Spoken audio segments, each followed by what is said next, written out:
Biome leading institute for pre medical exam NEET प्रतियोगिता परीक्षा की तैयारी के लिए लेकर आया है live digital classes on YouTube channel, pre recorded class, classroom video, special session, chat room. घर बैठे पूछिए सवाल, रिवीजन भी आसान। लॉकडाउन में सुनहरे सपनों को दे नई उड़ान। बायोम नगराटोली और हीलू Ranchi, admission going on. Biome leading institute for pre medical exam. इसे हम लोग सेकंड क्लास कॉकरोच का स्टार्ट करें फिर।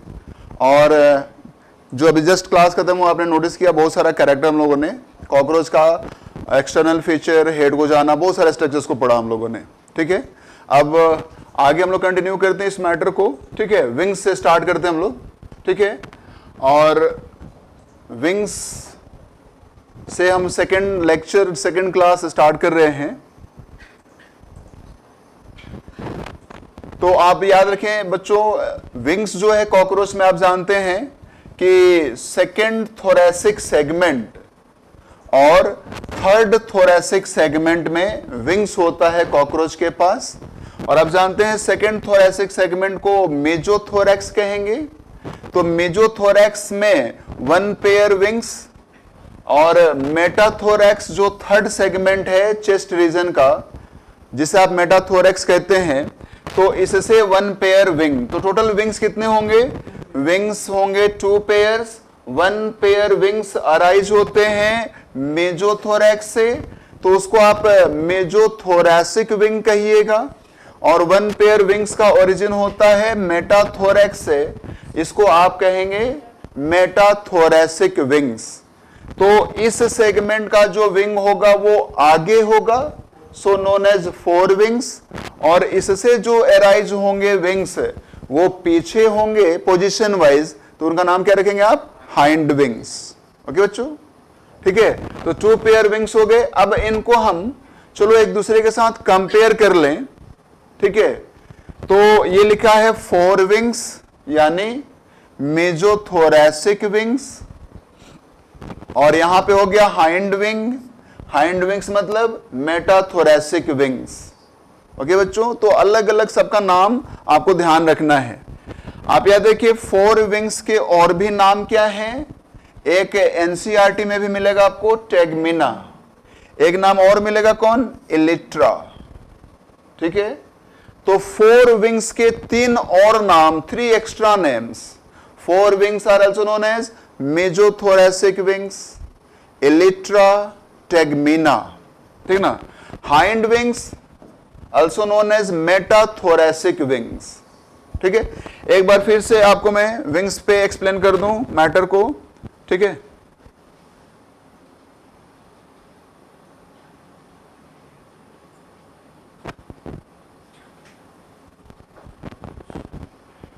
एक बार विंग्स का एक्सप्लेनेशन फिगर के साथ।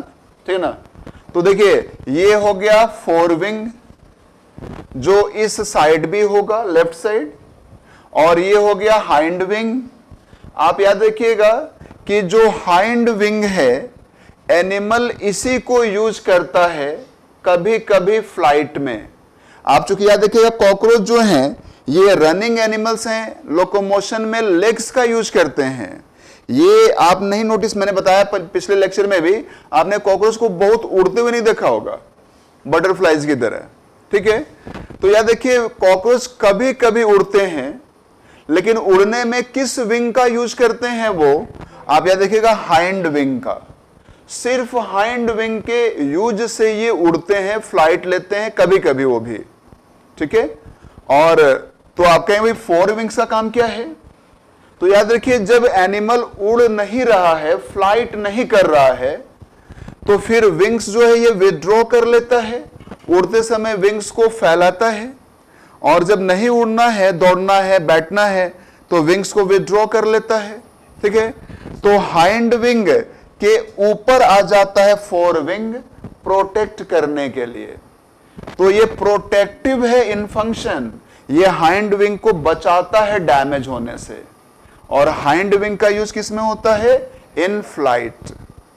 ओके, आप याद रखिएगा कॉकरोच जो है वो रेयरली फ्लाइट लेता है, कभी कभी उड़ता है। इसीलिए इसके जो हाइंड विंग्स हैं वो रिलेटिवली कमजोर होते हैं, वीक होते हैं। याद रखेंगे हाइंड विंग्स का कैरेक्टर है ये वीक विंग्स हैं, ठीक है, थीन होते हैं रिलेटिवली और मेम्ब्रेनस होते हैं, मेम्ब्रेन जैसा होता है देखने में। जबकि जो फोर विंग्स हैं रिलेटिवली कंपेयर करिएगा हाइंड विंग से तो ये स्ट्रांग होते हैं, थिक होते हैं और लेदरी होता है, लेदर जैसा, सुना ना। तो इस तरह से आप कंपैरेटिव याद रखिएगा। फ्लाइट में किसका यूज? हाइंड विंग्स का, और फोर विंग्स हाइंड विंग्स को प्रोटेक्ट करने के लिए। ओके बच्चों, तो चलिए हम लोग आगे बढ़े, ठीक है, मैटर को आगे बढ़ाते हैं। और ये जो भी अभी जस्ट एक्सप्लेन किया मैंने, ये लिख दिया four wings versus hind wings, matter लिखा हुआ है, ठीक है। ये आपके ग्रुप में आता ही है पीपीटी के फॉर्म में, ठीक है। अब चलिए हम लोग डिस्कस करेंगे किसको? एब्डोमेन को, क्योंकि थोरैक्स में लेग्स और विंग्स दोनों पे वर्क कर लिया हम लोगों ने, स्टडी कर लिया। ओके, एब्डोमेन में आप जानते हैं एडल्ट कॉकरोच के एब्डोमेन में 10 सेगमेंट्स होते हैं, लेकिन आप कॉकरोच को बाहर से नोटिस करिएगा तो 10 सेगमेंट्स के बजाय 9 सेगमेंट्स ही दिखते हैं मेल कॉकरोच में। फीमेल कॉकरोच में तो 7 सेगमेंट्स ही आपको दिखेंगे। होते कितने हैं? 10 सेगमेंट्स, लेकिन ऑल 10 सेगमेंट्स आपके लिए विजिबल नहीं होंगे, ठीक है। 9 segments clearly visible in male and 7 segments clearly visible in female. तो भाई रिमेनिंग सेगमेंट्स का क्या? या देखिए, जो रिमेनिंग सेगमेंट्स हैं ये मॉडिफाइड हो जाते हैं और मॉडिफिकेशन की वजह से रेड्यूस्ड हो जाते हैं साइज में। मेरी बात समझ आ रही है? क्योंकि ये रेड्यूस हो गए, मॉडिफाइड हो गए, इसीलिए हम इनको नोटिस नहीं कर पाते। ओके स्टूडेंट्स, सर है ना आप लोग? अब जरा यहां से देखें एब्डोमेन में कौन कौन से स्ट्रक्चर्स प्रेजेंट होते हैं। आप याद देखिए, एक टर्म, एक वर्ड यूज करते हैं हम लोग, सेक्सुअल डायमॉर्फिज्म। जैसे एक स्पीसीज में मेल और फीमेल यदि एक्सटर्नली डिफरेंट हो, जिससे कि आप आइडेंटिफाई कर पाते हैं कि ये मेल है, ये फीमेल है, this characteristic feature, this character is known as sexual dimorphism. What is sexual dimorphism? Male और फीमेल का एक्सटर्नली डिफरेंट होना। ओके, तो सेक्सुअल डायमॉर्फिज्म जैसे ह्यूमन बींग्स में है तो आर्थ्रोपोड्स में भी है। सेक्सुअल डायमॉर्फिज्म कॉकरोच में भी है, यानी मेल और फीमेल एक्सटर्नली डिफरेंट होते हैं। इनको हम आइडेंटिफाई कर सकते हैं मेल कौन है, फीमेल कौन है, ठीक है। अब कैसे, आगे मैं आपको एक्सप्लेन करूंगा। कुछ कैरेक्टर्स हैं जो मेल में हैं, फीमेल में नहीं, और वो सेक्सुअल डायमॉर्फिज्म क्रिएट करते हैं। आपको याद रखना है कि जितने सारे कैरेक्टर्स कॉकरोच में सेक्सुअल डायमॉर्फिज्म के लिए रिस्पॉन्सिबल होते हैं, वो सारे कैरेक्टर्स कॉकरोच के बॉडी में एब्डोमेन में होते हैं। Okay, all characters related with sexual dimorphism are found in abdomen of cockroach, ठीक है। अब फिलहाल हम लोग स्टडी करें भाई एब्डोमेन के स्ट्रक्चर्स कौन कौन हैं। तो एब्डोमेन में एक स्ट्रक्चर याद रखिए, स्टिंग ग्लैंड होता है, ठीक है। कहां होता है स्टिंग ग्लैंड? तो याद रखिए 5th और 6th एब्डोमिनल सेगमेंट में जो टर्गा होता है, टर्गा जानते हैं आप, ठीक ना, डोर्सल साइड के काइटिनस एक्सोस्केलेटन को हम क्या कहेंगे? टर्गा। तो 5th सेगमेंट का जो 5th एब्डोमिनल सेगमेंट है, इसका जो टर्गा है उसको आप 5th टर्गा कहिएगा, ठीक है ना। तो स्टिंग ग्लैंड कहां मौजूद है? 5th और 6th टर्गा के बीच में। ओके, 5th और 6th एब्डोमिनल सेगमेंट के बीच में। तो भाई टर्गा से आप ये एक इंफॉर्मेशन जान गए कि स्टिंग ग्लैंड एनिमल में डोर्सल साइड होगा कि वेंट्रल साइड। चूंकि टर्गा डोर्सल स्ट्रक्चर का नाम है, तो टर्गा और एस्टर्नल लिखने से साथ में आप रिलेट कर लीजिएगा कि स्ट्रक्चर डोर्सल साइड प्रेजेंट होगा कि वेंट्रल साइड प्रेजेंट होगा, ठीक है ना। तो याद रखेंगे स्टिंग ग्लैंड किस साइड होंगे, डोर्सल साइड, ठीक है।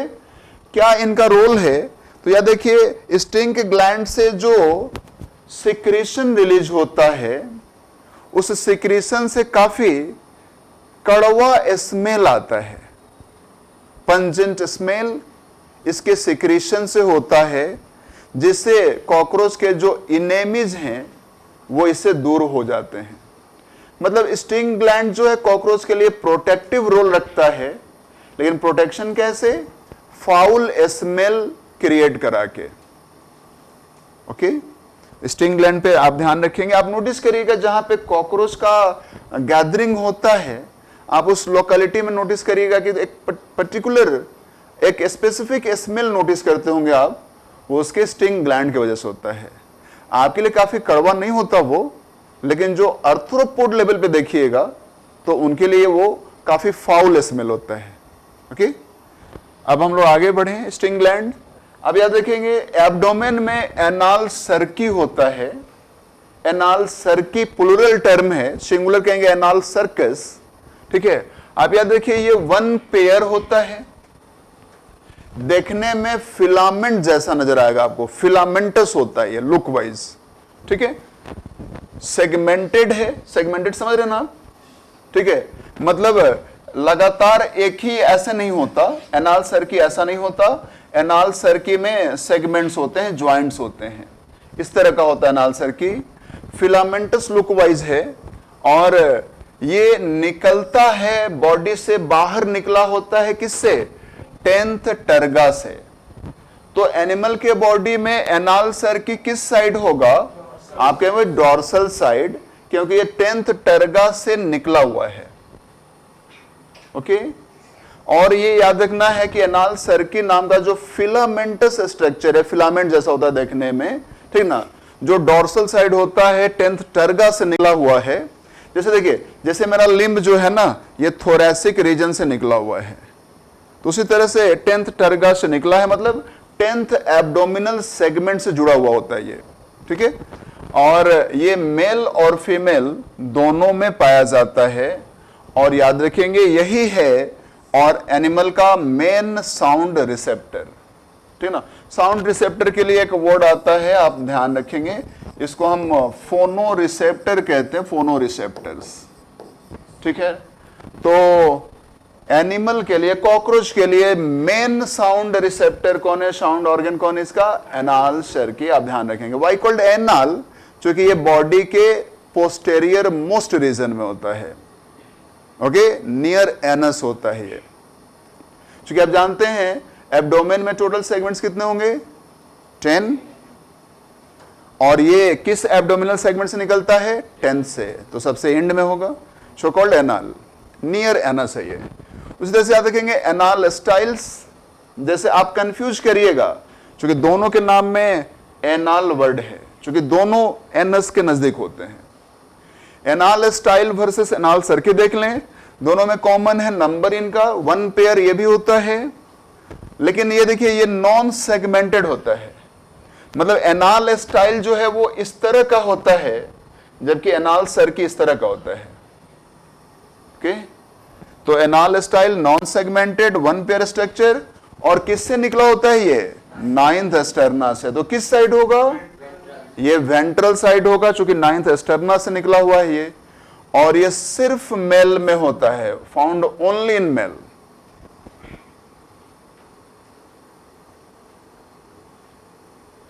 भाई तान्या ने लिखा कि कॉकरोच जो है वो साउंड सेंस नहीं कर पाते। देखिए, साउंड का सेंसिंग और साउंड का एक्सप्लेनेशन दो चीजें हैं। कॉकरोच साउंड को एक्सप्लेन नहीं कर पाते, लेकिन कॉकरोच साउंड को सेंस कर सकते हैं, ठीक है। और कॉकरोच साउंड को सेंस कर लें, इसके लिए उनके पास क्या है, एनाल सर्की है। कॉकरोच में सेंस साउंड, ओके।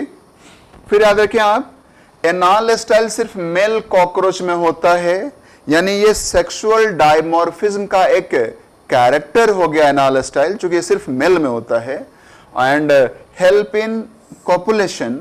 जब ब्रीडिंग सीजन आती है तो दो मेल, एक मेल इंडिविजुअल और एक फीमेल इंडिविजुअल जब ब्रीडिंग में पार्टिसिपेट करते हैं, this physical contact of male and female cockroach is called copulation, जिसमें ये हेल्प करता है एनाल स्टाइल। ओके, फिर इस पे आप फोकस करेंगे। जेनाइटल पाउच से क्वेश्चन 2-3 बार रिपीट किया गया है, सो आपको थोड़ा ध्यान रखना चाहिए। What is genital pouch? Shivam ने पूछा है भाई एनाल सर की साउंड कैसे रिसीव करता है, ठीक ना। आप ये बच्चों याद रखो कि आप कॉकरोच को, आप इस चैप्टर को, इस टॉपिक को आप इस लेवल पे नहीं पढ़ते कि उसकी एंटायर फिजियोलॉजी आप एक्सप्लेन करें। यदि मैं एनाल सर्की की जो वर्किंग मैकेनिज्म है, जो फिजियोलॉजी है साउंड रिसेप्शन की, उसे मैं एक्सप्लेन करूंगा तो ना आप उसमें इंटरेस्ट रखेंगे, ना वो आपसे याद होगा, और ना ही वो आपके लिए बेनिफिशियल होगा। ठीक है, तो मैं जब एनाल सर्की का एक्सप्लेनेशन दूंगा, फिजियोलॉजी ऑफ साउंड सेंसिंग, ये आपको ठीक वैसे ही लगेगा कि आप 50 केजी का एक बोरा लेकर के और अपने घर के एक रूम में बंद होकर के उसको सर पे उठाए हुए हैं। This is meaningless work. आप मेहनत तो कर रहे हैं, 50 केजी वेट उठाए हुए हैं, पसीने पसीने हो रहे हैं, लेकिन इसका कोई एडवांटेज नहीं है।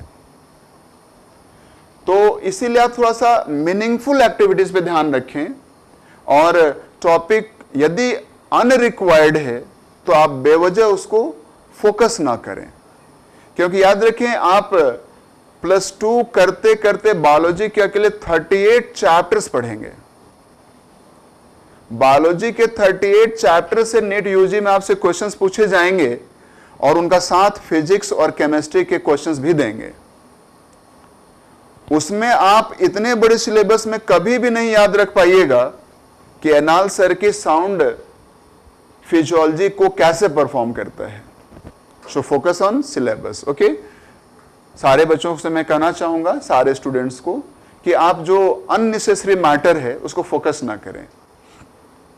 ठीक है, फिलहाल आपको इतना ही याद रखें, और थोड़ी बहुत फिजियोलॉजी जो आपको है वो ह्यूमन बींग्स में, ह्यूमन फिजियोलॉजी पढ़ते ही आप, ह्यूमन फिजियोलॉजी में आप पढ़ेंगे कि आपका ईयर कैसे साउंड को सेंस करता है।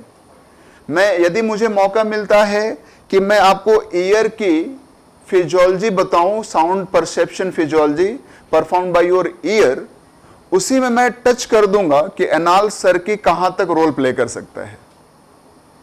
सो थोड़ा वेट कर लें, ठीक है। लेकिन आप लोग याद नहीं करिएगा उसको, एनाल सर की वाला। मेरा काम है बता जाना, मैं साथ में गाइड भी करना मेरी रिस्पॉन्सिबिलिटी है। जेनाइटल पाउच पे आप याद रखें सारे बच्चे, व्हाट इज जेनाइटल पाउच? तो श्योर नाम से तो इतना आप फिल कर पा रहे होंगे कि इसकी रिप्रोडक्टिव फिजियोलॉजी में रोल होता होगा।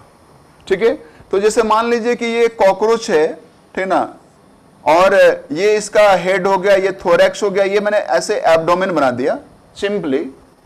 तो एब्डोमेन में एक बैग लाइक स्ट्रक्चर रखते हैं male and female cockroach. Bag like structure पाया जाता है मेल और फीमेल दोनों कॉकरोच में, और ये गैमेट्स को टेम्पोरियरली होल्ड करने के लिए, और चूंकि आप जानते हैं कॉकरोच में इंटरनल फर्टिलाइजेशन होता है, जिसमें 2 इंडिविजुअल पार्टिसिपेट करते हैं। जैसे मान लीजिए कि भाई ये मेल है और ये फीमेल है, तो इंटरनल फर्टिलाइजेशन वाले एग्जाम्पल में जो मेल इंडिविजुअल है वो अपना मेल गैमेट फीमेल बॉडी में शिफ्ट करता है, ट्रांसफर करता है। तो फीमेल में एक ऐसा स्ट्रक्चर होना चाहिए जो मेल गैमेट को इमीडिएटली रिसीव करे और टेम्पोरियरली होल्ड करे, और मेल कॉकरोच के पास भी एक ऐसा होना चाहिए बैग लाइक स्ट्रक्चर जो मेल गैमेट को टेम्पोरियरली स्टोर करे। तो गैमेट्स के स्टोरेज, ट्रांसपोर्ट से रिलेटेड जो बैग लाइक स्ट्रक्चर होता है कॉकरोच के पास, उसे हम कहते हैं जेनाइटल पाउच। ओके, और ये याद रखेंगे मेल में ये पाउच मतलब बैग, तो मेल में ये 9th और 10th टर्गा से बना होता है डोर्सल साइड से, मतलब ऊपर से जेनाइटल पाउच 9th और 10th टर्गा से बना हुआ है, और नीचे से वेंट्रल साइड से ये 9th एस्टर्ना से बना हुआ है। तो आपको ये याद रखना है कि मेल का जेनाइटल पाउच डोर्सल साइड और वेंट्रल साइड, श्योर है कि डोर्सल साइड से वो टर्गा रखेगा, वेंट्रल साइड से एस्टर्ना रखेगा। तो नंबर याद रखना है कि कौन सा टर्गा और कौन सा एस्टर्ना मेल जेनाइटल पाउच में पार्टिसिपेट करता है।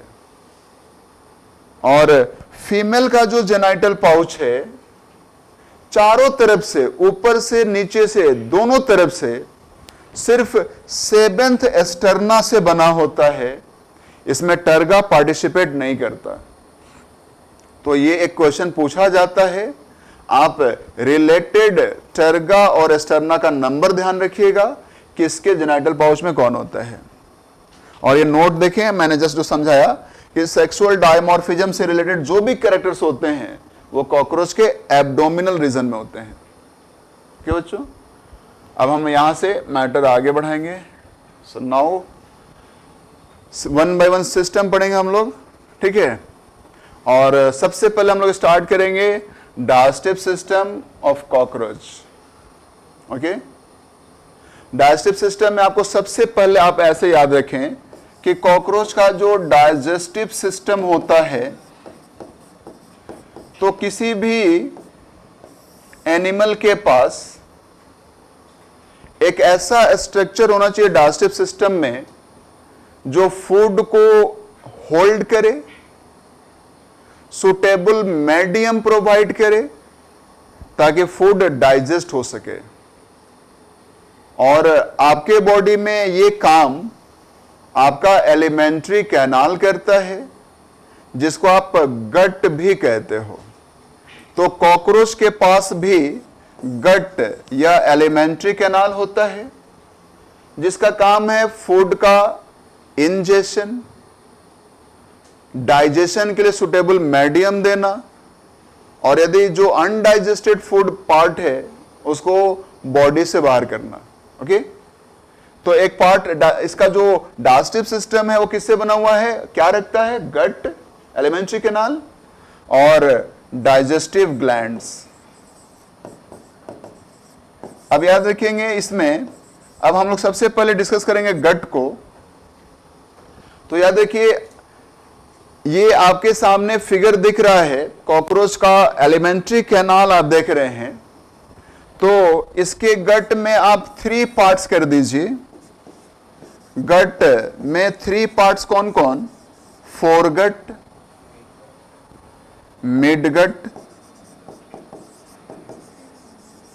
एंड हाइंडगट, ये 3 पार्ट्स कर दें। और डाइजेस्टिव ग्लैंड्स इसके पास कौन कौन है भाई, तो एक सैलिवरी ग्लैंड है, जो कुछ भी मैं लिख रहा हूं इसका एक स्लाइड भी है, ठीक ना। सो आप वरीड ना हो कि मैं शॉर्टकट लिख रहा हूं। और एक होते हैं हिपैटिक सिक्की, प्लूरल सिक्की, सिंगुलर सिक्का, ठीक है।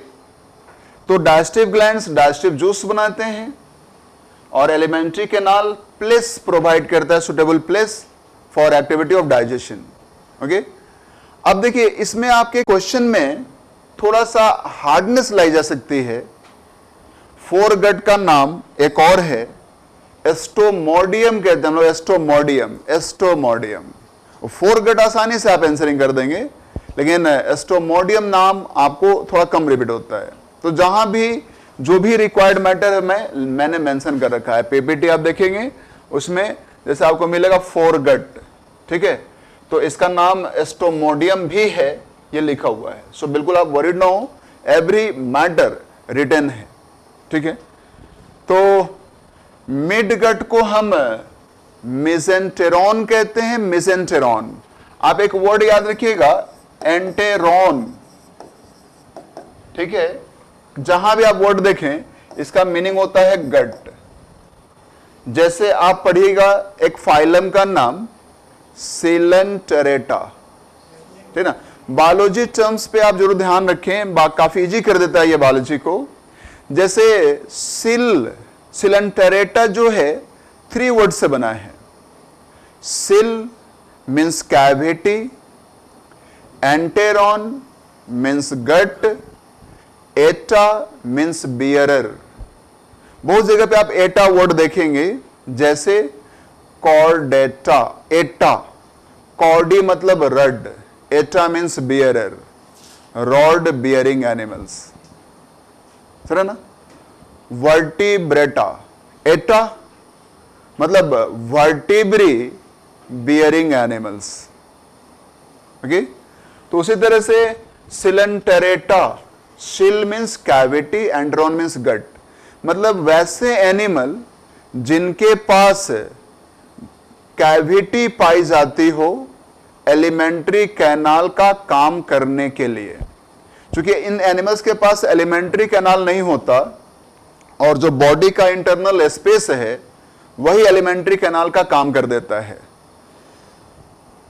तो सिलेंटरेटा का पूरा मीनिंग हुआ alimentary canal like cavity bearing animals, coelenterata, okay.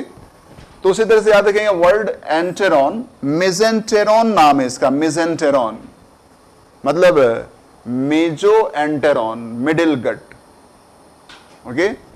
और इसका नाम है प्रोक्टोडियम। तो सबसे पहले आप फिगर से याद कर लें कि 4 गट में, ये पूरा एलिमेंट्री कैनाल है आगे से पीछे तक, 4 गट में कौन कौन से पार्ट्स आते हैं। तो याद रखिए माउथ से लेकर के गिजार्ड तक 4 गट में आता है। याद हो गया, माउथ टू गिजार्ड, ओके। नाम क्या होगा, 4 गट। याद हो गया बच्चों। आप देखिएगा जहां गिजार्ड है वहां पे ये फिलामेंटस स्ट्रक्चर्स दिख रहे हैं आपको। This filamentous structures are known as hepatic caeca, okay.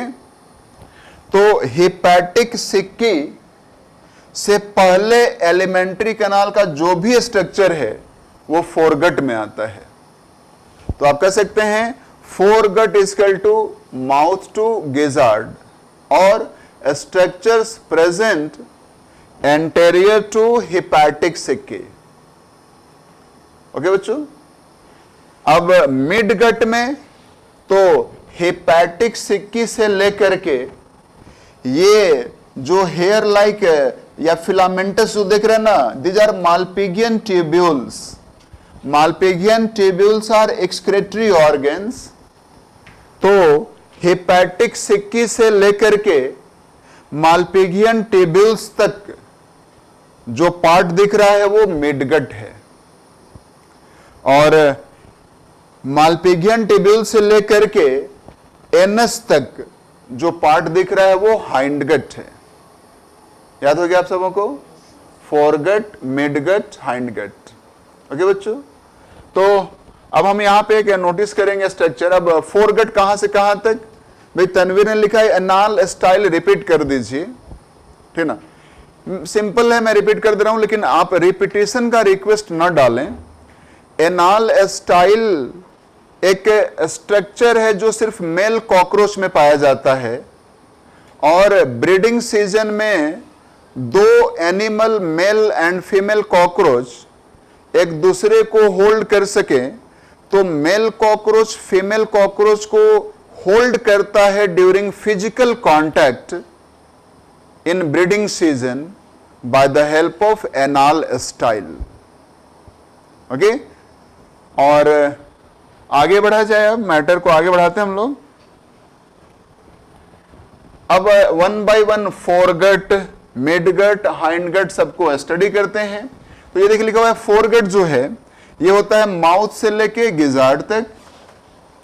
इनके बीच में कौन कौन से स्ट्रक्चर आते हैं, तो माउथ से फिर फूड बकल कैविटी में जाता है, बकल कैविटी से फैरिंग्स, फैरिंग्स से इशोफेगस, इशोफेगस से थोड़ा सा मिसिंग है यहां पे क्रॉप, इसोफेगस से क्रॉप, क्रॉप से गिजार्ड। ठीक है, आप याद रखिएगा जो क्रॉप है, आप फिगर देख लें, पूरे एलिमेंट्री कैनाल का सबसे वाइडेस्ट, सबसे एक्सपैंडेड और आप याद रखेंगे क्रॉप के लिए सबसे ज्यादा डायमीटर वाला, सबसे ज्यादा वाइड स्पेस वाला जो स्ट्रक्चर है वो क्रॉप है। जैसे आपके एलिमेंट्री कैनाल में सबसे वाइडेस्ट स्पेस आपके स्टमक में होता है, वैसे कॉकरोच में क्रॉप में होता है। तो आप जो खाना खाते हैं तो फूड आप में टेम्पोरेरली कहां स्टोर होता है? आपके स्टमक में। तो कॉकरोच में फूड का स्टोरेज कहां होगा? क्रॉप में। जो वाइडेस्ट पार्ट होता है वहीं पे फूड का स्टोरेज होता है। ओके, आप फिर इस तरह से ऑब्जेक्टिव जो पूछा जा सकता है याद रखेंगे, स्टोरेज के लिए कौन हो गया? क्रॉप। ठीक है, फोरगट में फूड के पैसेज का जो सीक्वेंस है वो क्या होगा? तो ये आप ऐसे सीक्वेंस याद रखिएगा। ठीक है, और आप ये याद रखिएगा कि कॉकरोच काफी सॉलिड फूड खा लेता है। जैसे आप क्लॉथ नहीं खाएंगे, जबकि मोस्ट डेवलप्ड स्पीसीज हैं आप, लेकिन कॉकरोच खा के डाइजेस्ट भी कर लेता है। आप सोचिए, आपके एलिमेंट्री कैनाल में बहुत सारे कॉकरोच समा जाएंगे। कॉकरोच का एलिमेंट्री कैनाल कितना नैरो होता होगा, और वो पेपर भी डाइजेस्ट कर लेता है। ठीक ना, इवन कॉकरोच खा के डाइजेस्ट कर लेता है। सुने ना? तो आप ये ध्यान रखिए कि एलिमेंट्री कैनाल उसका वॉल कहीं इंजर्ड ना हो जाए, डैमेज ना हो जाए, तो काफी ज्यादा जरूरत होती है कि वो ग्राइंड कर ले फूड को। तो कॉकरोच फूड को दो प्लेस पे ग्राइंड करता है। हम सब फूड को एक प्लेस पे ग्राइंड करते हैं। याद रखिए, डाइजेशन मैकेनिकल भी होता है, केमिकल भी होता है। आप फूड को ग्राइंड करके फूड को मैकेनिकली डाइजेस्ट करते हैं, और एंजाइम से जो डाइजेशन होता है वो केमिकल डाइजेशन है। तो आप में मैकेनिकल डाइजेशन का कितना प्लेस है? एक, ओरल कैविटी। आप में एक ही जगह फूड का मैकेनिकल डाइजेशन होता है बाय ग्राइंडिंग। कौन सा जगह है वो? Oral cavity. ओके बच्चों, और फिर दूसरा आप याद रखें, कॉकरोच जो है वो दो जगह मैकेनिकल डाइजेशन करता है। यानी कॉकरोच जो है वो फूड का ग्राइंडिंग दो प्लेस पे करता है। एक प्लेस है pre oral cavity, mouth parts के हेल्प से, और एक प्लेस है गिजार्ड। ठीक है, गिजार्ड किस काम के लिए? फूड की ग्राइंडिंग के लिए। कैसा फूड? तो सेमी डाइजेस्टेड फूड, क्योंकि गिजार्ड तक आते आते फूड कुछ डाइजेस्ट हो जाता है। ओके, उत्तम कुमार सिंह ने पूछा कि कॉकरोच कैन डाइजेस्ट काइटिन। मैं आपको बता दूं, कॉकरोच जो है वो काइटिन पार्शियली डाइजेस्ट कर पाता है, not completely, but there is partial digestion of chitin in cockroach, because cockroach chitin digest करने के लिए काइटिनेज एंजाइम प्रोड्यूस करते हैं। लेकिन काइटिनेज का एक्सेस प्रोडक्शन ना होने की वजह से कॉकरोच काइटिन का सेमी डाइजेशन कर पाते हैं, बट नॉट कंप्लीट। सुना ना? तो एक्सेस काइटिन वो निगल लें तो उनके लिए हार्मफुल कंडीशन है, लेकिन लिटिल अमाउंट में वो काइटिन खाएं तो वो काम भर डाइजेस्ट कर लेंगे। ओके उत्तम, सो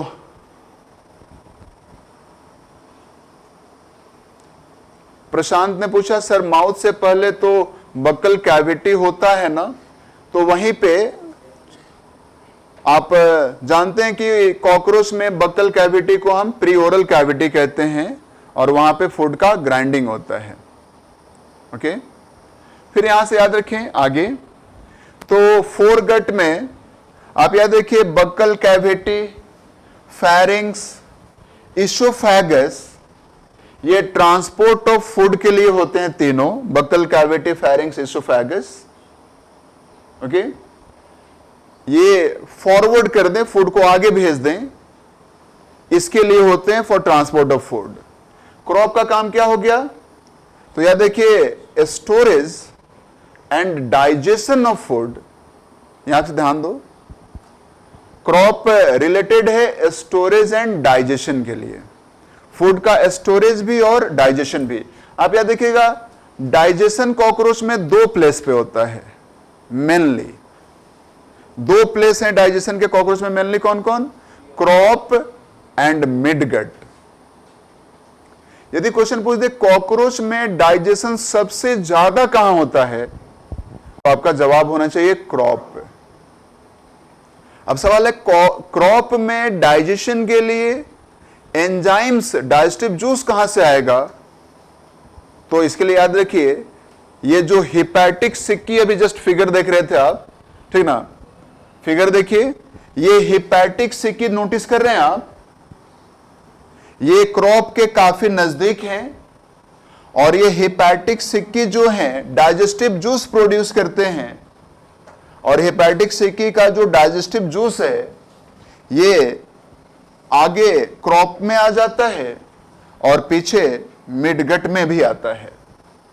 तो क्रॉप में जो डाइजेशन होता है, क्रॉप में ये हिपैटिक सिक्की के डाइजेस्टिव जूस से होता है। चूंकि क्रॉप में फूड ज्यादा देर तक रखा जा सकता है, इसीलिए क्रॉप में डाइजेशन रिलेटिवली ज्यादा होता है। मेरी बात समझ रहे ना? तो डाइजेशन में आप याद रखें मेन प्लेस कौन हो गया? क्रॉप। आप पूछते भाई एब्जॉर्प्शन, डाइजेस्टेड फूड का एब्जॉर्प्शन सबसे ज्यादा कहां होता है? तो कहेंगे मिडगट। क्वेश्चन पे ध्यान रखिएगा, डाइजेशन कंप्लीट कहां होता है? तो मिडगट। सबसे ज्यादा कहां होता है? तो क्रॉप। और सबसे ज्यादा एब्जॉर्प्शन कहां से होता है? तो मिडगट। ओके, इस तरह से आपको आंसरिंग करनी है। अब चलिए हम लोग आ जाएं, आप ये पॉइंट छोड़ सकते हैं, फोरगट का ओरिजिन एक्टोडर्म से होता है, इस ये रिक्वायरमेंट नहीं आपकी, ठीक है। अब चलिए देखिए, जैसे मान लीजिए ये गट है, ठीक है, और यहां से फूड पास करता है, तो फूड से गट वॉल इंजर्ड ना हो जाए, इसके लिए इंटरनल प्रोटेक्शन देने के लिए काइटिन का लेयर पाया जाता है फोरगट के वॉल पे। ओके, तो यहां देखिए फोरगट का वॉल इंटरनली अंदर से प्रोटेक्टेड होता है, किससे? लाइंड होता है, किससे? काइटिन के लेयर से। काइटिन प्रोटेक्ट करता है इसको।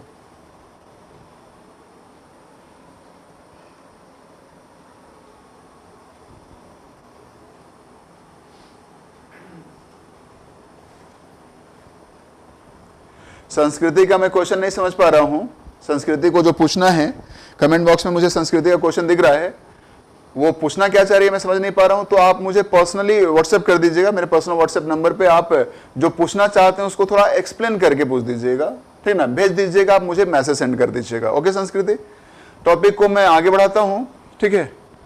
तो फोरगट का प्रोटेक्शन काइटिन से, और याद रखिएगा हाइंड गट का प्रोटेक्शन भी काइटिन से। याद रखिए काइटिन जो है ये रिलेटिवली पुअरली ट्रांसपेरेंट होता है, तो काइटिन से ये फायदा होगा कि वॉल सेफ रहेंगे, लेकिन काइटिन का ये डिसएडवांटेज होगा कि जहां जहां काइटिन का लेयर होगा वहां से एब्जॉर्प्शन, यानी डाइजेस्टेड फूड को ब्लड में सर्कुलेशन के लिए भेजना, आप जानते हैं डाइजेस्टेड फूड को एलिमेंट्री ग्लैंड से ब्लड में लाना, दैट इज एब्जॉर्प्शन, ठीक है। प्लेस ऑफ डाइजेशन से ब्लड में ले आना फूड मटेरियल्स को, इसको क्या कहते हैं हम लोग? एब्जॉर्प्शन। तो जहां पे काइटिन का लेयर होगा वहां से एब्जॉर्प्शन काफी कम होगा, क्योंकि काइटिन पुअरली ट्रांसपेरेंट होता है। तो बताइए सबसे ज्यादा एब्जॉर्प्शन कहां से होता है? तो कहेंगे मिड गट से। तो मिड गट में काइटिन का लेयर होगा तो एब्जॉर्प्शन नहीं होने देगा। इसलिए याद रखिए, मिड गट में इंटरनल प्रोटेक्शन पर्पस से काइटिन का लेयर नहीं होता, एक ट्रांसपेरेंट मेम्ब्रेन होता है। क्या होता है? ट्रांसपेरेंट मेम्ब्रेन, ताकि एब्जॉर्प्शन का रेट हाई रहे। कहां पे? मिड गट में। और इस ट्रांसपेरेंट मेम्ब्रेन को हम पेरिट्रॉफिक मेम्ब्रेन कहते हैं। क्या नाम दिया उसको? पेरिट्रॉफिक मेम्ब्रेन। तो आप याद रखिए, मिडगट का वॉल इंटरनली किससे प्रोटेक्टेड है? तो पेरिट्रॉफिक मेम्ब्रेन से। इसका प्रोडक्शन कौन करता है? तो peritrophic membrane is produced by gizzard. Gizzard आप नोटिस करिएगा फिगर में, गिजार्ड जो है ये फोर गट का हिस्सा है, लेकिन मिड गट के काफी क्लोज होता है। और गिजार्ड ही बनाता है पेरिट्रॉफिक मेम्ब्रेन। एक्चुअली पेरिट्रॉफिक मेम्ब्रेन ग्लाइकोजन और प्रोटीन से बना होता है, और ग्लाइकोजन प्रोटीन को रिलीज करता है गिजार्ड। तो गिजार्ड से रिलीज होकर ग्लाइकोजन और प्रोटीन कहां जाएगा?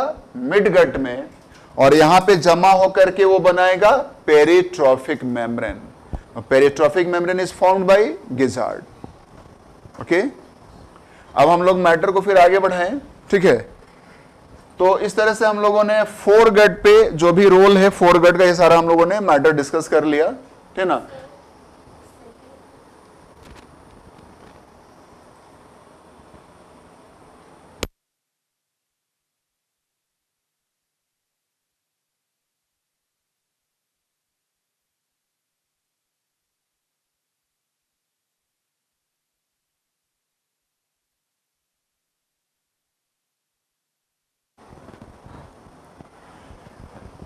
अच्छा, ये एक स्टूडेंट के हेल्प से मुझे ये संस्कृति का जो क्वेश्चन था, जो पूछ रही थी संस्कृति की बकल कैविटी और माउथ का जो रिलेटिव पोजीशन होगा वो क्या होगा, ठीक है। तो आपको मैं बता दूं स्टूडेंट्स कि संस्कृति का मुझे क्वेश्चन समझ में आया। वो पूछना क्या चाह रही थी? संस्कृति का पूछना था कि माउथ को पहले लिखें कि बकल कैविटी को पहले लिखें। तो जैसे आप इस तरह से यदि आप अरेंज कर लें तो बेहतर है। यानी आप शुरुआत करें कैसे? बकल कैविटी पहले लिख दें और उसके बाद माउथ, फेरिंग्स ऐसे लिखें। या फिर आप इस तरह से लिख सकते हैं, बक्कल कैविटी लिख दीजिए और माउथ तो एक सिंपली ओपनिंग है, एक एपर्चर है। इसको हटा के आप आ जाएं फेरिंग्स पे। फेरिंग्स से इशोफेगस, इशोफेगस से क्रॉप, क्रॉप से गिजार्ड, ठीक है। तो इस तरह से थोड़ा एडिट कर लें आप। और ये कैसे एडिट हो जाएगा? तो आप बस ये पोर्शन हटा दें, इंटरचेंज मत करिए। सिर्फ इस सीक्वेंस से आप माउथ हटा दें, ओके। क्योंकि कॉकरोच में बक्कल कैविटी के एंड पे होता है mouth, so as usual follow करना ठीक नहीं, ठीक है।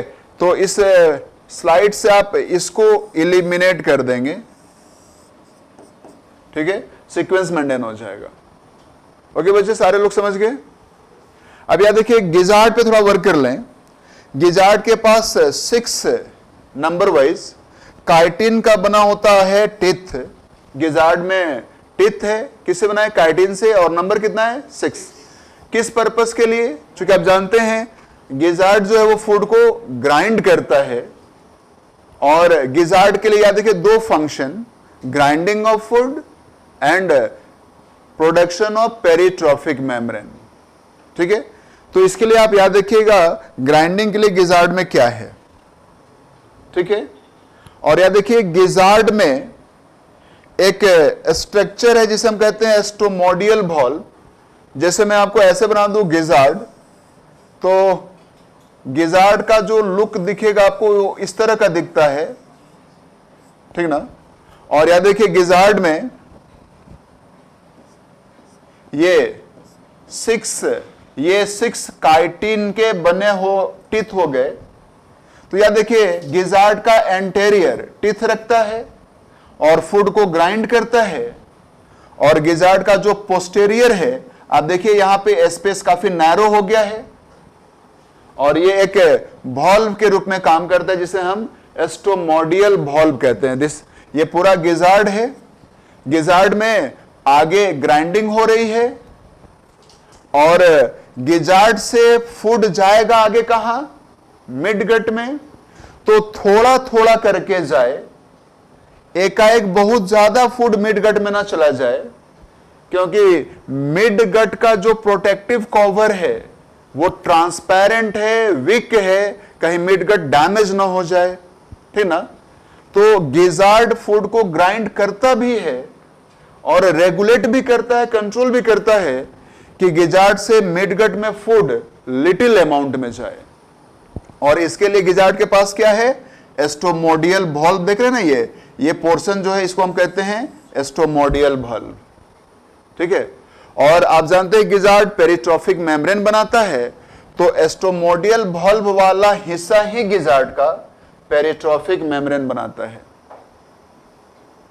समझिए बच्चों। तो क्वेश्चन पूछे पेरिट्रॉफिक मेम्ब्रेन कौन बनाता है? Option gizzard. ओके, यदि ऑप्शन गिजार्ड नहीं है तो क्या? एस्टोमोडियल वॉल्व। ये ध्यान रखेंगे, एस्टोमोडियल वॉल्व का नॉलेज थोड़ा डीप हो गया आपके लिए। अब हम लोग आएंगे किस पे? मिड गट पे। चलिए मैटर हम लोग डिस्कस कर लें, मिड गट। ठीक है, तो ये कहां से कहां तक लैंग्वेज में लिखा हुआ है? हेपेटिक सिक्की, also known as intestinal सिक्की, से मालपिगियन ट्यूब्यूल्स तक। और ये ओरिजिन आप छोड़ सकते हैं। ठीक है, क्या होता है इसमें? तो याद रखिए place of digestion and absorption. Absorption के लिए याद रखना है आपको मैक्सिमम एब्जॉर्प्शन कहां से होता है? मिड गट से। ठीक है, और इसका वॉल इंटरनली किससे प्रोटेक्टेड है? लाइंड है पेरिट्रॉफिक मेम्ब्रेन से। किससे बना होता है पेरिट्रॉफिक मेम्ब्रेन? ग्लाइकोजन। बना किससे है? तो ग्लाइकोजन और प्रोटीन से। कौन इसको रिलीज करता है? गिजार्ड। गिजार्ड में पूछ दे कौन? एस्टोमोडियल वॉल्व। ये सारा मैटर एक्सप्लेन हो चुका है। हाइंड गट आप जानते हैं कहां से कहां तक? तो मालपिगियन ट्यूब्यूल से एंड या एनस तक, है ना। आप हाइंड गट में भी 3 पार्ट्स हैं। 3 पार्ट्स हाइंड गट में कौन कौन है? Sequence wise ileum, colon and rectum. Okay, फिर याद रखें wall is internally lined by chitin. आप जान ही रहे हैं, ये बता चुका हूं मैं। और याद रखिएगा इसमें रेक्टम का रिलेटिवली ज्यादा इंपॉर्टेंस है। रेक्टम में एब्जॉर्प्शन के लिए पैपिली पाए जाते हैं। पैपिली मतलब जैसे मान लीजिए ये रेक्टम है, तो इसमें निपल लाइक स्ट्रक्चर्स होते हैं जिनको हम कहते हैं रेक्टल पैपिली, और रेक्टल पैपिली होते हैं फॉर एब्जॉर्प्शन ऑफ वाटर। तो हाइंड गट किस फंक्शन के लिए इंपॉर्टेंट है? एब्जॉर्प्शन ऑफ वाटर के लिए। ठीक है, अब यहां से हम लोग मैटर आगे बढ़ाएं। ये ग्लैंड्स पे आ गए। तो सालिवरी ग्लैंड्स के स्टडी के लिए आप याद रखिए, एक बार फिगर में एक्सप्लेन कर दूं। फिगर देखिएगा, आप बेहतर कॉन्सेप्ट बना पाइएगा। फिगर देखिए, ये देखिए आप नोटिस करें ना, यहां पे ये सालिवरी ग्लैंड है। आप यहां देखिए सालिवरी ग्लैंड आपको फिगर से देखने में लगेगा कि एक साइड वन पेयर है ना। देखिए ये सालिवरी ग्लैंड है, ये यहां पे दिख रहा है आपको। तो वन साइड सालिवरी ग्लैंड कितना, देखने से लगता है वन पेयर, लेकिन एक्चुअली होता है वन। तो वन सालिवरी ग्लैंड, सेकेंड सालिवरी ग्लैंड। और यहां देखिए इस ग्लैंड में दो पार्ट होता है, इसलिए लगता है देखने में फिगर से कि एक साइड वन पेयर, दो दो सालिवरी ग्लैंड्स हैं, लेकिन याद देखिए एक ही सालिवरी ग्लैंड है ये पूरा, ठीक है ना, जिसमें दो पार्ट है।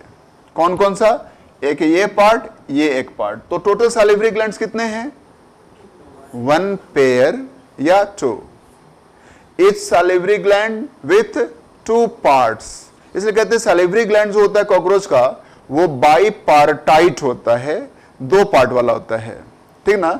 और दो पार्ट के साथ साथ सालिवरी ग्लैंड्स के नजदीक सलाइवा को स्टोर करके रखने के लिए सलाइवा रिजर्वर होता है। ये देखिए फिगर में नेमिंग देख रहे हैं ना आप, सलाइवा रिजर्वर। ये सालिवरी ग्लैंड्स हो गए और बीच में जो दिख रहा है आपको फिगर में वो सलाइवा रिजर्वर है। आप याद रखिए सालिवरी ग्लैंड्स कंटिन्यूअसली सलाइवा प्रोड्यूस करता है और सालिवरी ग्लैंड से सलाइवा रिजर्वर में आके स्टोर रहता है फ्यूचर यूज के लिए। ओके, तो याद रखेंगे सालिवरी ग्लैंड से सलाइवा का प्रोडक्शन रेगुलर, फिर वहां से कहां चला जाएगा सलाइवा, रिजर्वर में, और रिजर्वर से कहां जाएगा, प्री ओरल कैविटी में, हाइपोफैरिंक्स से मिक्स हो जाता है, आपको बताया था मैंने। तो सलाइवा रिजर्वर से सलाइवा कहां चला गया, प्री ओरल कैविटी में। प्री ओरल कैविटी में कहां, हाइपोफैरिंक्स, हाइपोफैरिंक्स के पास रिलीज हो गया और फिर वहां पे हाइपोफैरिंक्स के द्वारा फूड से वो मिक्स कर दिया जाता है। तो याद देखिए रिजर्वर से प्री ओरल कैविटी में सलाइवा, जब प्री ओरल कैविटी में फूड आता है तभी जाता है। तो सलाइवा ऑन डिमांड रिलीज होता है, लेकिन सलाइवा का प्रोडक्शन रेगुलरली होता है। क्यों बच्चों, अब यहां से याद रखिए सलाइवा जो है वो श्योरली कुछ ना कुछ डाइजेस्टिव एंजाइम्स रखता होगा। तो सलाइवा में कौन कौन से डाइजेस्टिव एंजाइम्स होते हैं, आप याद रखिए amylase for digestion of starch, which carbohydrate, starch, amylase digest starch. Chitinase enzyme है for digestion of chitin, cellulase for digestion of cellulose. Okay, और दूसरा जो इसका ग्लैंड है हिपैटिक या इंटेस्टाइनल सिक्की है, ये भी डाइजेस्टिव जूस बनाते हैं। और इनके डाइजेस्टिव जूस, पहले आप याद रखिए हिपैटिक सिक्की होते कितने हैं, 8। देखने में कैसे होते हैं, तो एज फिलामेंट, फिलामेंटस होते हैं, लुक वाइज फिलामेंटस।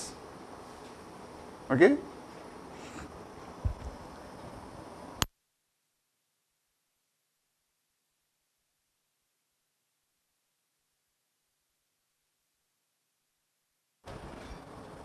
अब याद रखिए कहां है हिपैटिक सिक्का, कहां होता है, फोरगट और मिडगट के जंक्शन पे, ठीक ना। डाइजेस्टिव जूस, इसके डाइजेस्टिव जूस में कौन कौन सा एंजाइम, प्रोटीनेज, लाइपेज, ठीक है। और याद रखेंगे आप कि जो मिडगट है वो भी डाइजेस्टिव जूस प्रोड्यूस करता है। तो डाइजेस्टिव जूस के 3 सोर्सेस हो गए, 3 सोर्सेस ऑफ डाइजेस्टिव जूस, कौन कौन, salivary glands, hepatic caeca and midgut. याद हो गया। खाता क्या है कॉकरोच, तो ओमनीवोरस है, मतलब प्लांट प्रोडक्ट भी एनिमल प्रोडक्ट भी। कुछ नाम लिख दिया है मैंने, देखिए लेदर भी खाता है, ठीक है, हाँ, सॉलिड ग्रेन्स भी खाता है ये, ठीक है, चलिए हम लोग अब नेक्स्ट इसका पढ़ते हैं हम लोग। नेक्स्ट सिस्टम स्क्रीन पे है, आप फिगर देखिए और फिगर देखिएगा तो आपको कुछ नहीं समझ में आएगा,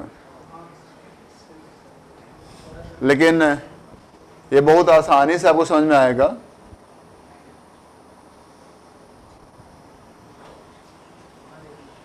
हम लोग पढ़ने वाले हैं रेस्पिरेशन इन कॉकरोच। कॉकरोच में रेस्पिरेशन कैसे होता है। चलिए मैं आपको एक कॉन्सेप्ट दे दूं। जो रेस्पिरेटरी सिस्टम होता है, सब लोग ध्यान से सुने समझें। रेस्पिरेटरी सिस्टम जो होता है एनिमल्स में, इसका काम है बॉडी सेल्स को ऑक्सीजन अवेलेबल कराना, या तो वाटर से एक्वेटिक एनिमल्स में या फिर एयर से टेरेस्ट्रियल एनिमल्स में। तो रेस्पिरेटरी सिस्टम बॉडी सेल्स को ऑक्सीजन अवेलेबल कराने के लिए और बॉडी सेल्स में जो प्रोड्यूस्ड CO2 है, कार्बन डाइऑक्साइड, उसको सेल से इलिमिनेट करके ले जाने के लिए रेस्पिरेटरी सिस्टम होता है एनिमल्स के पास। अब याद रखिए, रेस्पिरेटरी सिस्टम यदि बॉडी सेल से कनेक्टेड हो, ऐसा हो भी सकता है नहीं भी। यदि रेस्पिरेटरी सिस्टम बॉडी सेल से कनेक्टेड है तो खुद ऑक्सीजन बॉडी सेल में पहुंचा देगा रेस्पिरेटरी सिस्टम और सेल का CO2 पिकअप कर लेगा। ऐसा भी हो सकता है, ऐसा नहीं भी हो सकता है। और यदि ऐसा नहीं होगा, रेस्पिरेटरी सिस्टम यदि सेल के कनेक्शन में नहीं है, रेस्पिरेटरी सिस्टम यदि बॉडी सेल से कनेक्टेड नहीं है, तब सेल्स को ऑक्सीजन और सेल से CO2 का एलिमिनेशन कैसे कर पाएगा रेस्पिरेटरी सिस्टम। तो याद रखिए, इन दोनों के बीच में मिडिल मैन का रोल प्ले करता है ब्लड, और रेस्पिरेटरी सिस्टम से ऑक्सीजन ब्लड में, ब्लड से बॉडी सेल में, बॉडी सेल से CO2 ब्लड में, और ब्लड से रेस्पिरेटरी सिस्टम, फिर बाहर। ओके, आपसे क्वेश्चन पूछा जाएगा कि ब्लड को गैस का ट्रांसपोर्ट कब करना पड़ेगा। क्वेश्चन है और मैं ही जवाब दूंगा, मैं ही पूछूंगा। ब्लड के द्वारा गैसियस ट्रांसपोर्ट कब करना होगा ब्लड को, तो तब करना होगा, वैसे एनिमल में करना होगा जिस एनिमल का रेस्पिरेटरी सिस्टम बॉडी सेल के कांटेक्ट में ना हो।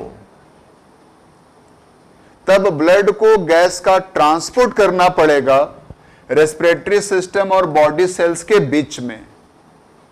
तब ब्लड में गैस के ट्रांसपोर्ट के लिए पिगमेंट पाया जाएगा।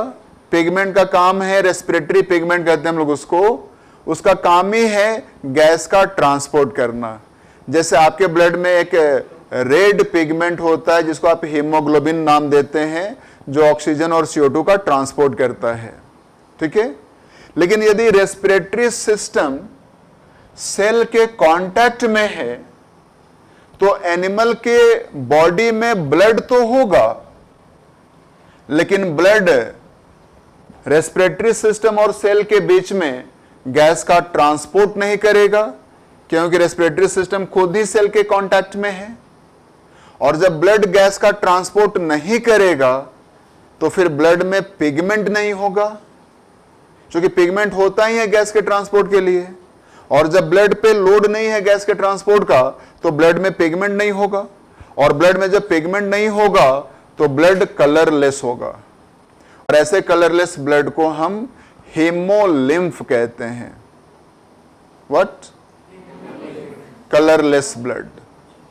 ठीक है, आप याद रखिएगा, कॉकरोच का रेस्पिरेटरी सिस्टम सेल्स के कांटेक्ट में होता है, इसीलिए कॉकरोच के ब्लड में पिगमेंट नहीं पाया जाता और कॉकरोच का ब्लड कलरलेस होता है।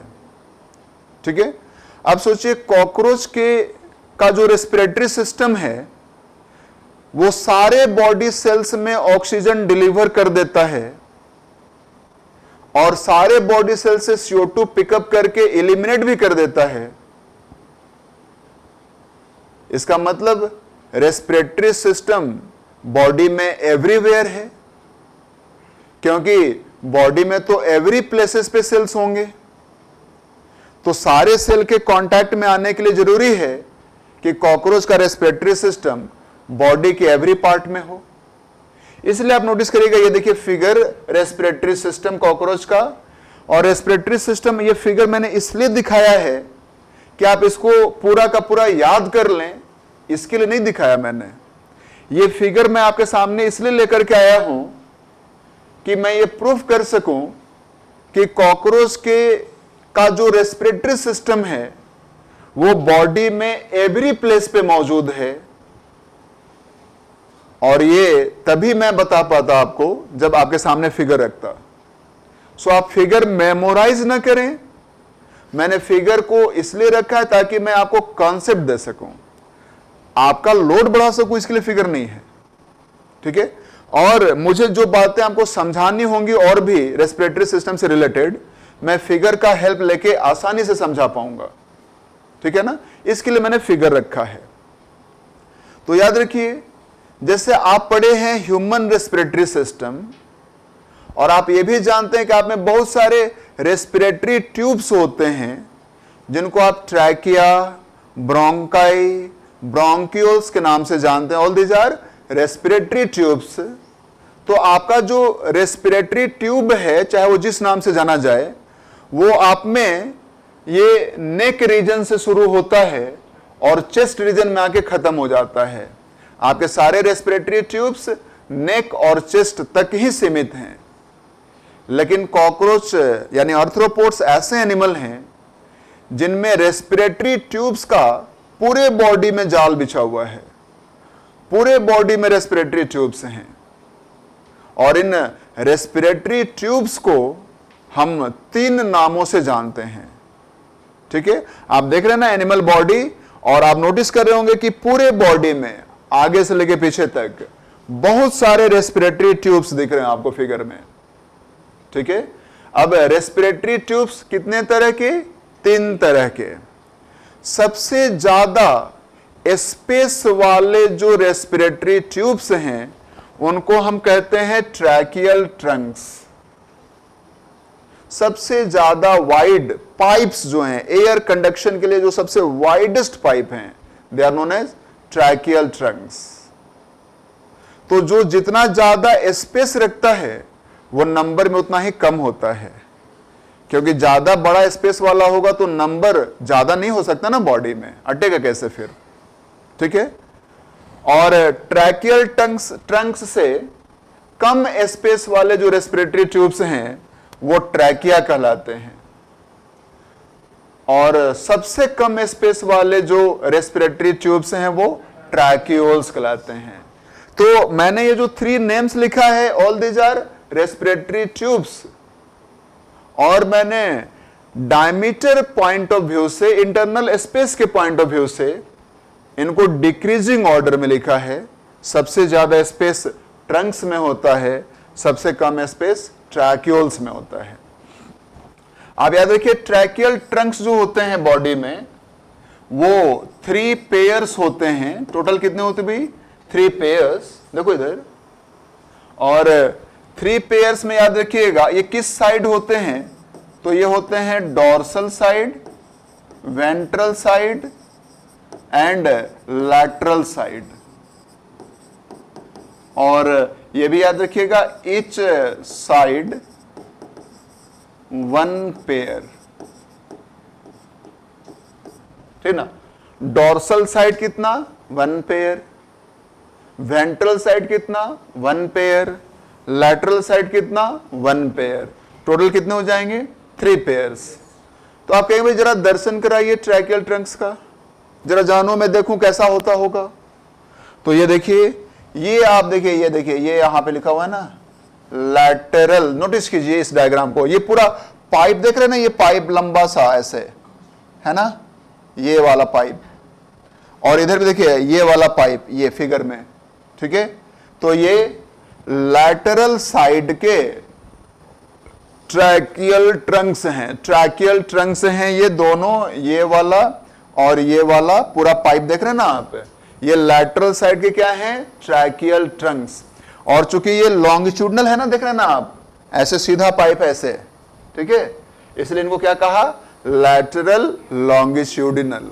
क्योंकि याद देखिए, चाहे वो डोर्सल साइड हो, चाहे वेंट्रल साइड हो, चाहे लैटरल साइड हो, ये सारे ट्रैकियल ट्रंक्स ऊपर से नीचे ऐसे रन करते हैं। समझ में आया?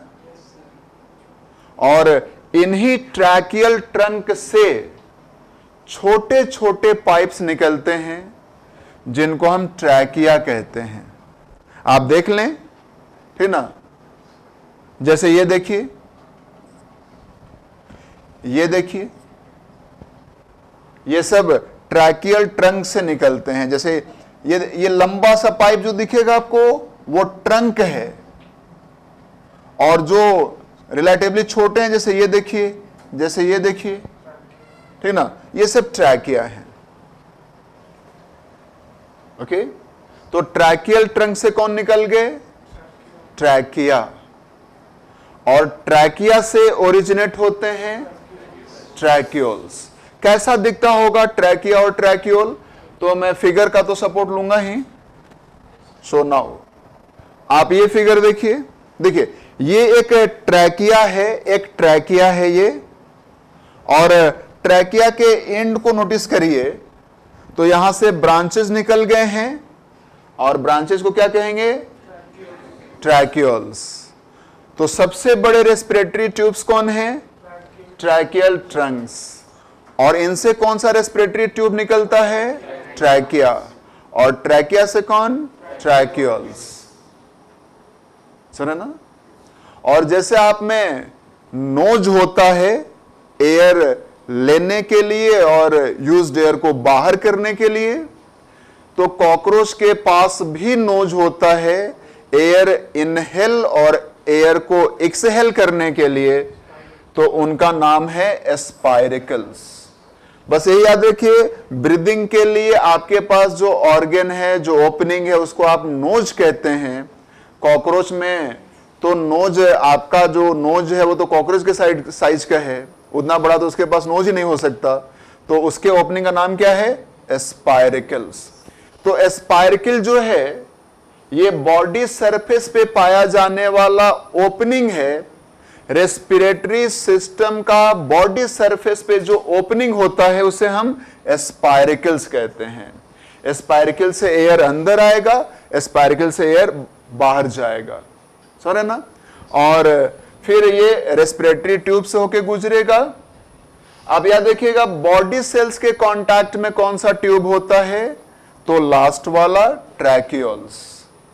तो सीक्वेंस बना लें, एस्पायरिकल से एयर अंदर आएगा, पहले ट्रैकियल ट्रंक्स में भर जाएगा, ट्रैकियल ट्रंक से ट्रैकिया, ट्रैक्यूल्स, और फिर ट्रैक्यूल्स और बॉडी सेल के बीच में गैसियस एक्सचेंज। ओके, अब हम लोग जरा सा वर्क कर लें एस्पायरिकल्स पे, ठीक है।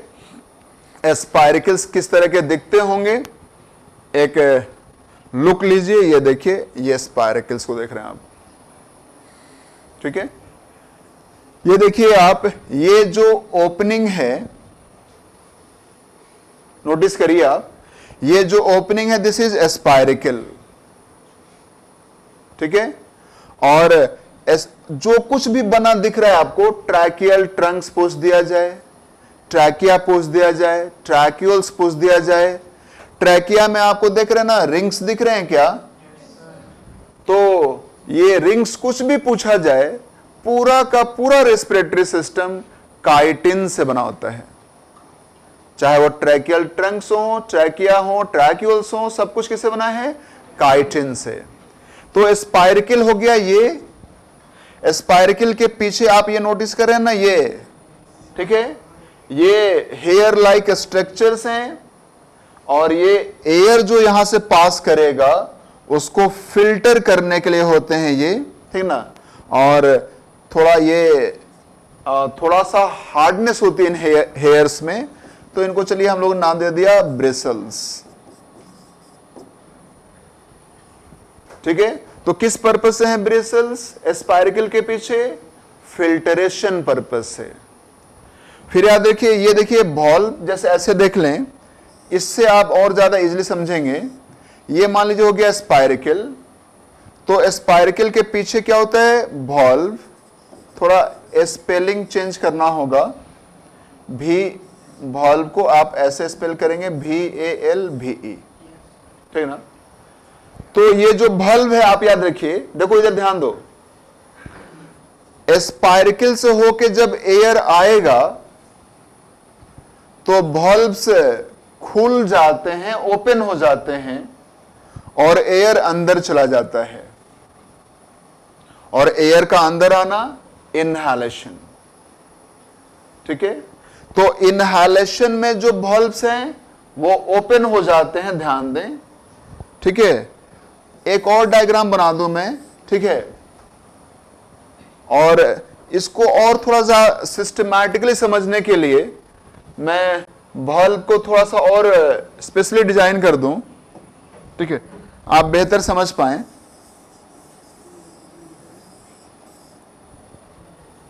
प्रिंस कुमार ने थैंक यू सर क्यों लिखा?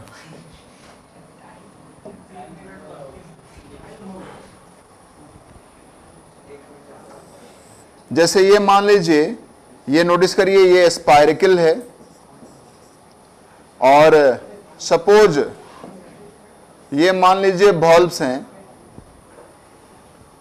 ठीक है।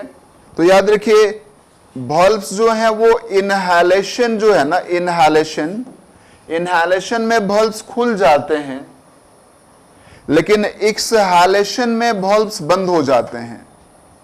आप याद रखिए इनहेलेशन प्रोसेस में बल्ब खुल गए, एयर अंदर चला गया, लेकिन एक्सहेलेशन में बल्ब बंद हो जाते हैं, तो फिर एयर बाहर कैसे आएगा?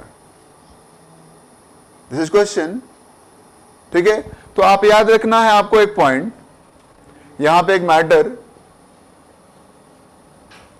स्पाइरकल्स टोटल कितने होते हैं? 10 पेयर्स।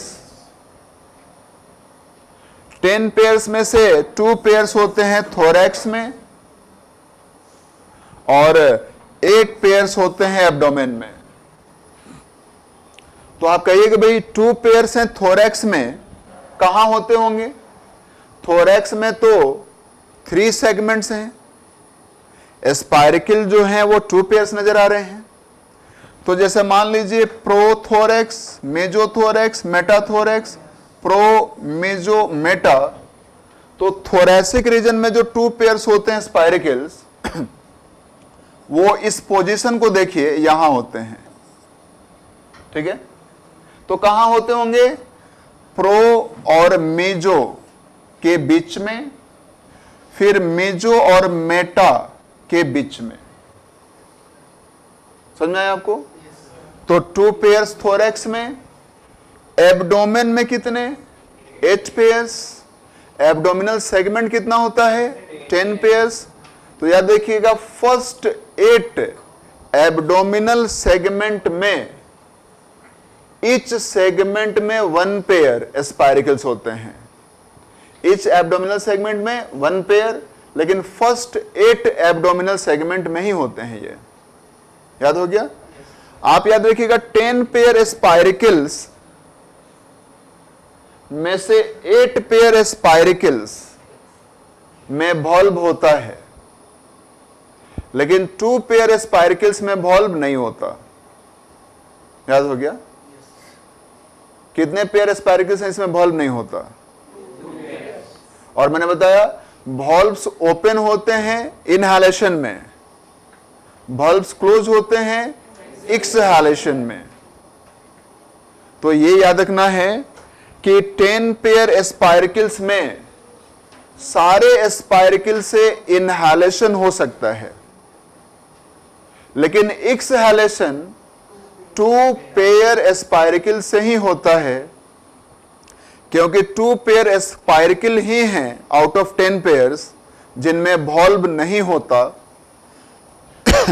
एक्सहालेशन में 8 पेयर एस्पायरिकल्स बंद हो जाएंगे क्योंकि उनमें वॉल्व है। 2 पेयर्स एस्पायरिकल ही ओपन रहते हैं एक्सहालेशन में, क्यों? उनमें वॉल्व ही नहीं होता। क्वेश्चन एस्पायरिकल से, परमानेंटली ओपन एस्पायरिकल्स कितने होते हैं? क्वेश्चन पूछा मैंने, परमानेंटली ओपन एस्पायरिकल्स कितने होते हैं? तो जिस एस्पायरिकल में वॉल्व नहीं होगा हमेशा ओपन रहेंगे, तो आपका जवाब होगा 2 पेयर्स। इनहालेशन कितने एस्पायरिकल से होता है? 10 पेयर्स। एक्सहालेशन कितने? 2 पेयर्स। प्रोसेस ये ध्यान सारा कुछ मैटर ध्यान रखना आपको। और ये भी आपको मैटर एक है, 2 पेयर्स जो हैं, मैं जान रहा हूं कि आप टाइम ओवर हो गया है और आप लोग चाहते हैं कि क्लास बंद हो जाए, लेकिन आप जो चाहेंगे मैं जस्ट अपोजिट चाहूंगा, क्योंकि कुछ मैटर जो है वो जरूरी है बताना आपको। जैसे मैंने बताया कि 2 पेयर एस्पायरिकल्स हैं जिनमें वॉल्व नहीं होता और वो हमेशा ओपन रहते हैं। आप पूछें कौन कौन, तो याद रखेंगे आप फर्स्ट एंड थर्ड पेयर, यानी इनमें वॉल्व्स नहीं है। ओके, अब देखिए फर्स्ट पेयर एस्पायरिकल कहां होगा? थोरैक्स में। थर्ड पेयर एस्पायरिकल कहां होगा? एब्डोमेन में। और एब्डोमेन में जो आगे से काउंट करेगा थर्ड पेयर, वो एब्डोमेन का फर्स्ट पेयर एस्पायरिकल होगा।